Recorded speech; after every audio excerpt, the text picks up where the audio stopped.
आदरणीय भोलेगिरीजी महाराज, आता ज्यांनी माझ्या बाबतीत खूप चांगलं बोलले, भास्कर साहेब, इथे उपस्थित सर्व भक्तजन, ही खरी गोष्ट आहे की 5 वर्षापूर्वी जेव्हा मी खासदार झालो तर माझ्या विरोधातले जे पक्ष होते आणि लोक होते आणि विशेषकर मीडियाने असा एक चित्र निर्माण केलं होतं की हे खासदार आलेला आहे, या जातीचा आहे, आता शहराचा कशा होणार, जिल्ह्यामध्ये काय काय होणार. मी याच्या अगोदर 5 वर्ष आमदारही होतो औरंगाबाद शहराचा सेंट्रल. त्या 5 वर्षामध्ये मी जे काम केलं होतं त्याचाच एक भाग म्हणून 2019ला जेव्हा मी लोकसभेसाठी उभे राहिलो होतो तर मी अनेक लोक असं बघितलं होतं की जे एका युवक असेल, युवती असेल तर त्याचे वडील, तिची आई ते भारतीय जनता पार्टीचे किंवा शिवसेनेचे मोठे समर्थक. पण त्या युवकांनी आणि युवतींनी त्यांनी सांगितलं की नाही, आम्ही यावेळी इम्तियाज जलीला मतदान करणार आहे. कारण त्यांनी माझा ते 5 वर्षाचा कार्यकाळ बघितलं होतो. आणि मी आपल्याला स्पष्ट सांगतो, निवडणुकीमध्ये सर्वांची जात काढण्यात येतं. या देशाची राजनीती याच्यावर अवलंबून आहे. तिकीट कुणाला द्यायचं याच्यापासून सुरू होतं, कोणत्या जातीचं आहे, आणि सगळं निवडणुकीची प्रक्रिया त्याच्यावर आधारित असतं. कोणीही पाणीच्या मुद्द्यावर निवडणूक लढत नाही. शेतकऱ्यांचा मालाला काय भाव मिळावा याच्यावर निवडणूक होत नाही. आजही माझ्या जिल्ह्यामध्ये, विशेषकर मराठवाड्यामध्ये, देशातले सगळ्यात जास्त शेतकऱ्यांच्या आत्महत्या कुठे होत आहे तर माझ्या मराठवाड्यामध्ये होत आहे. याच्या बाबतीत कोणीही चर्चा करत नाही. युवकांना रोजगार पाहिजे, कोणीही याच्या बाबतीत बोलत नाही. मग निवडणूक आली तर जाती धर्मामध्ये तेढ निर्माण करायचं, जातीचा मुद्दा काही उचलायचं आणि त्याच्यावर मतं घ्यायचं. 5 वर्ष पळून जायचं, 5 वर्ष पुन्हा यायचं, नंतर तेच मुद्दे घेऊन आणि निवडणूक अशाच रीतीने सुरू होती. मला अभिमान आहे या गोष्टीचा की अनेक जाती धर्माचे युवक आणि युवतींनी मला 2019 मध्ये, सर्व जाती धर्माचे, त्यांनी मला मतदान केलं.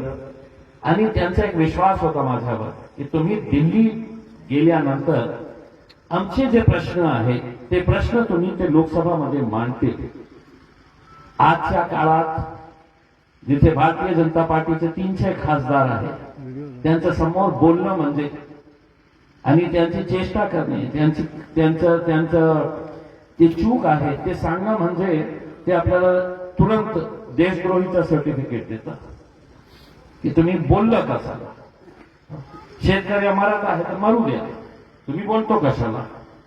शेतकऱ्यांचे काय हाल आहे, नोकऱ्या मिळत नाही, मग हे बोलतो कशाला. तर खूप कमी असे खासदार आहे. आणि मीही भास्कर साहेब हे मान्य करतो की महाराष्ट्रातले जे 2-3 खासदार आहेत त्याच्यापैकी अमोल कोल्हे खूप चांगलं बोलतो आणि अनेकदा मी त्यांची प्रशंसाही केलेली आहे.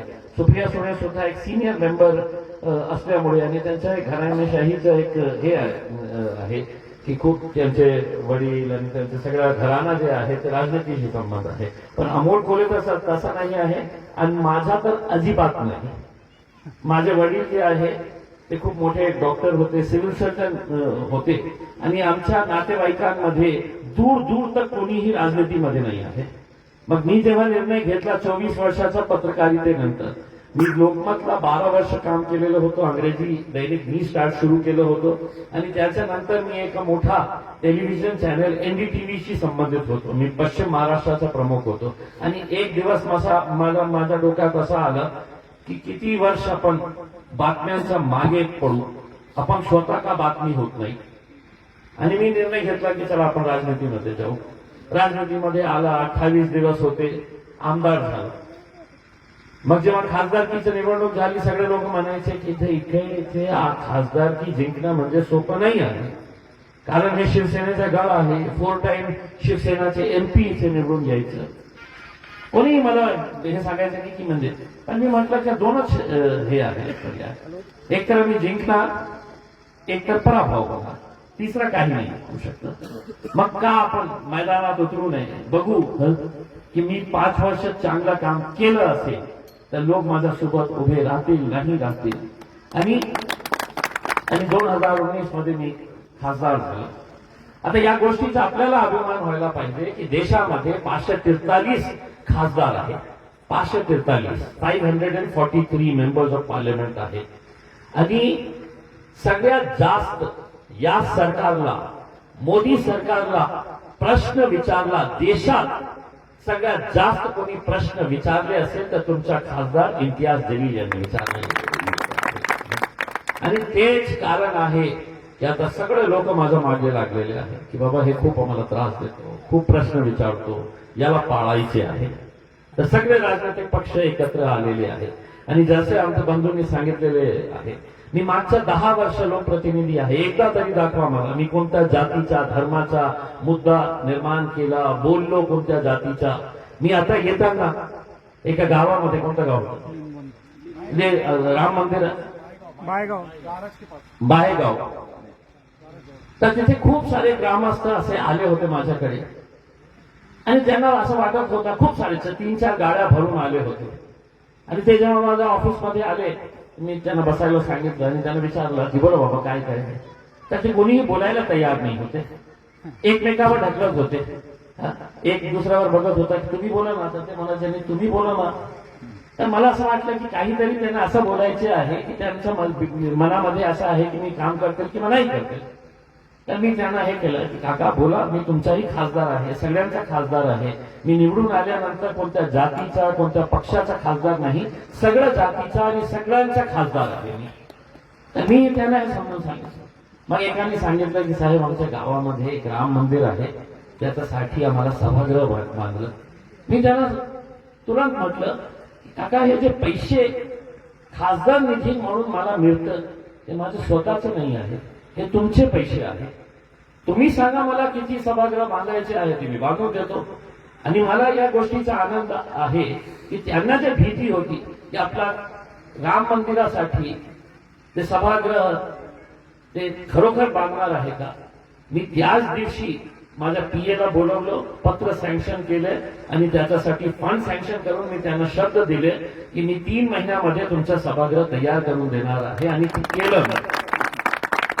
म्हणजे आज जेव्हा मी गेलो होतो तर ते सगळे गावकरी इतके आनंदी होते की साहेब हे तुमच्यामुळे झालेलं आहे. म्हणजे ते माझ्या खिशातून मी दिलेला पैसा नाही आहे, हे लोकांचा पैसा आहे, लोकांवर खर्च करायचं आहे. आमच्या बंधूंनी हे सांगितलेले आहे. आदर्श संबंधित त्यांनी बोललेले आहे. आदर्शमध्ये कुणाचे पैसे अडकलेले आहे. असंच गोर गरीब लोकांचे कष्टाचे आयुष्यभरची ज्यांची जी कमाई होती, आयुष्यभरची कमाई, अशी महिला आहे आयुष्यभरची कमाई किती 80,000 रुपये. एक महिला आहे तिची कमाई 25,000 रुपये. ते गोबरच्या उपल्या तयार करून त्यांनी ते पैसे जमा केले होते. एक महिला 1.5 लाख रुपये. एक संतोष नावाचा मुलगा आहे, त्याला कॅन्सर झालेला आहे, तिचे आईचे 20 लाख रुपये त्या पतसंस्थामध्ये आहे. मुलाला कॅन्सर झालेला आहे, कॅन्सरसाठी 4.5 लाख रुपये लागत आहे. डॉक्टरांनी सांगितलं त्याचं ऑपरेशन झालं नाही तर त्याचं जीव वाचणं खूप कठीण आहे. विचार करा जेव्हा माझ्या ते ऑफिसमध्ये येतील आणि रडतील की माझे पैसे आहे, माझे पैसे परत तुम्ही मिळवून द्या. कोट्यवधी रुपये, कोट्यवधी गोरगरिबांचे पैसे, म्हातारे लोक यांचे पैसे कशासाठी, तर मुलीचं लग्न करायचं आहे, मुलाला काही कारोबार करण्यासाठी आपले पैसे जमा केलेले होते. आपण कधी आजारी पडलं तर आपल्या दवाखान्यासाठी ते पैसे वापरण्यात गेलं. एक दिवस त्यांना सांगण्यात येतं की तुमची पतसंस्था बुडाली, पैसे मिळणार नाही. पोलीस सगळी मॅनेज, पत्रकार सगळं मॅनेज, डीडीआर ऑफिस ज्यांची जबाबदारी आहे यांच्यावर लक्ष ठेवण्यासाठी तेही मॅनेज. गोरगरीब लोक मारत होते चक्रा, सगळीकडे गेले. तर कारण त्यांनी ज्यांना मतदान दिले होते त्यांना असं वाटत होतं की मी तयार केले या नेत्यांना, जे आज मोठा मंत्री झालेला आहे, केंद्रामध्ये मंत्री झालेले आहे, राज्यामध्ये मंत्री झालेले आहे, मी मतदान केलं म्हणून ते. आणि त्यांना असं वाटत होतं की हे माझ्या अडचणीच्या वेळी ते माझ्या सोबत उभे राहील. सगळ्यांकडे गेलं, अनेक दिवस त्यांच्या मागे पडले, कोणीही त्यांना हात धरायला तयार नाही होते. कोणीही त्यांना आश्वासन द्यायला तयार नाही होते की हो तुम्हाला हे झालेलं आहे, मी आहे तुमच्यासोबत. सगळंच त्यांचे प्रयत्न संपले. मग एकाने सांगितलं की चला आपण खासदार इम्तियाज जलील साहेबांकडून. ज्या दिवशी ते माझ्याकडे आले मी त्यांना सांगितलं दुसऱ्याच दिवशी उद्या सगळे लोक बँकासमोर या, मी येतो तिथे. आणि मी गेल्यानंतर त्या बँकाच्या चेअरमॅन आणि सेक्रेटरीला सांगितलं, डायरेक्टर्सला सांगितलं त्या पतसंस्थांच्या की तुम्ही त्यांचे पैसे दिले नाही तर तुमच्या काय हाल करेल की तुम्हाला विश्वास बसणार नाही. मोठे पैसे 200, 300 कोटी रुपये. त्यांना असं वाटत होता की सगळ्यांची काहीतरी किंमत आहे, काहीतरी किंमत. पैसे फेकले तर आपण कुणालाही विकत घेऊ शकतो. आज मला या गोष्टीचा अभिमान आहे की जे लोकांनी माझ्यावर विश्वास ठेवला होता, ते जे बँकेचे चेअरमॅन आहे, डायरेक्टर्स आहे, त्यांचा पूर्ण परिवार आहे, ते चेअरमॅनची बायको आहे, त्याची सून आहे, ते 8 महिन्यापासून कुठे आहे तर हर्सूल जेलमध्ये आहे ते सगळे लोक. आणि त्यांना सांगितलेलं आहे मी, जोपर्यंत तुम्ही हे गोरगरीब लोकांचे पैसे देणार नाही तुम्हाला जेलमध्ये मधून बाहेर काढणार नाही. काय वाटलं तुम्हाला आपण अशाच लोकांना लुटायचं, पळून जायचं? हे गोरगरीब लोक किती आमच्या मागे राहणार, काय करणार, किती फाईट करणार? म्हणून आज मागच्या 5 वर्षामध्ये अनेक सारे काम मी केलेले आहे. त्याच्यापैकी एक काम महाराजजी मला सांगायचे आहे. राजनीती म्हणजे असं आहे की एकमेकावर आरोप करायचं, बिनबुडावाचे आरोप करायचं, असा प्रकल्प घ्यायचं की जे लोकांशी संबंधित नाही आहे. औरंगाबाद मधल्या सगळ्यात जास्त किमतीची जागा कुठली आहे तर जालना रोडची जागा आहे.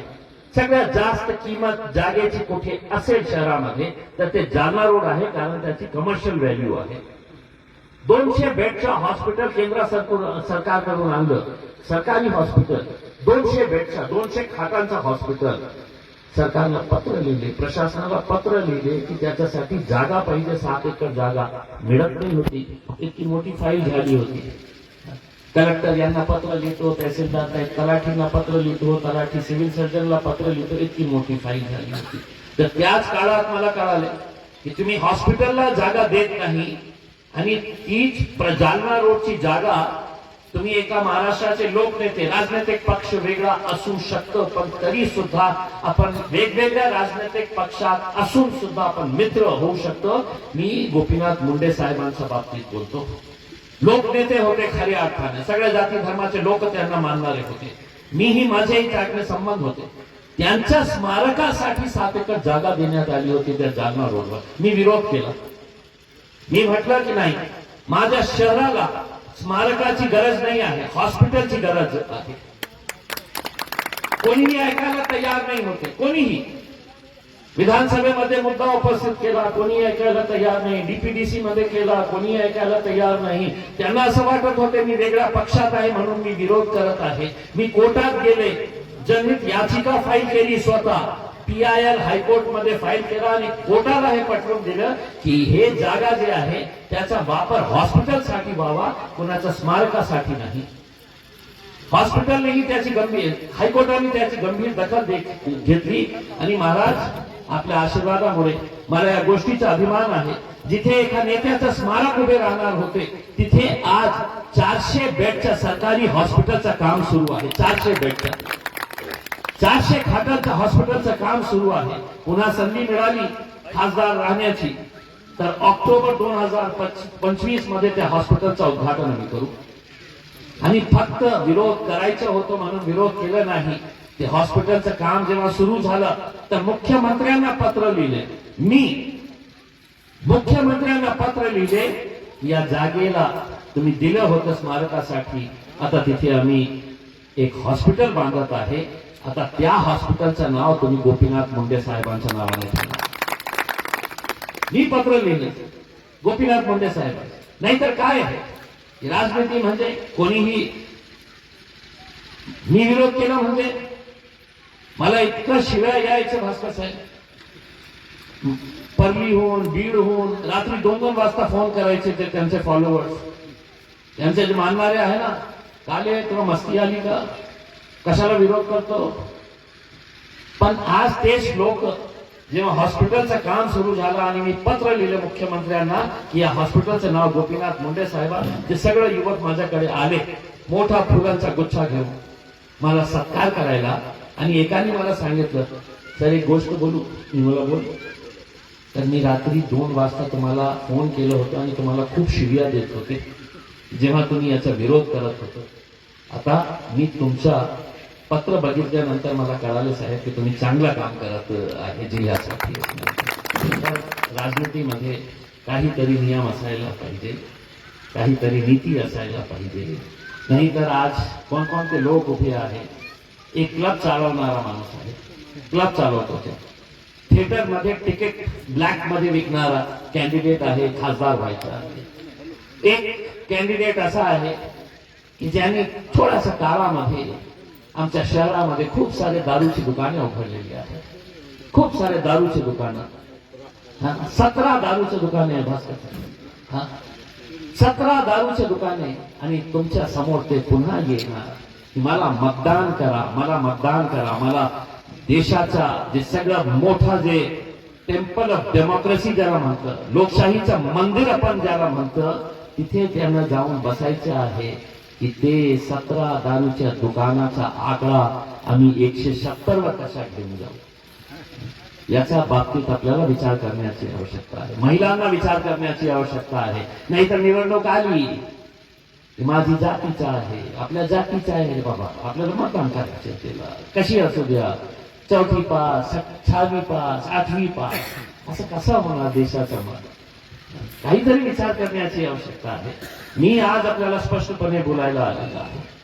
माझ्यापेक्षा कोणी जास्त चांग शिकलेला उमेदवार असेल, माझ्यापेक्षा लोकसभेमध्ये चांगला मुद्दा तुमचा मांडणारा असेल, तर मला मतदान करू नका, त्याला मतदान करा. पण फक्त जाती आणि धर्माच्या नावावर मतदान करू नका. हे मी आपल्याला हात जोडून विनंती करायला आलेले आहे. महाराजजी, आपले आशीर्वाद मला लाभेल ही अपेक्षा आहे. मला बोलण्याची संधी दिलेली आहे. खूप खूप धन्यवाद. जय हिंद, जय महाराष्ट्र.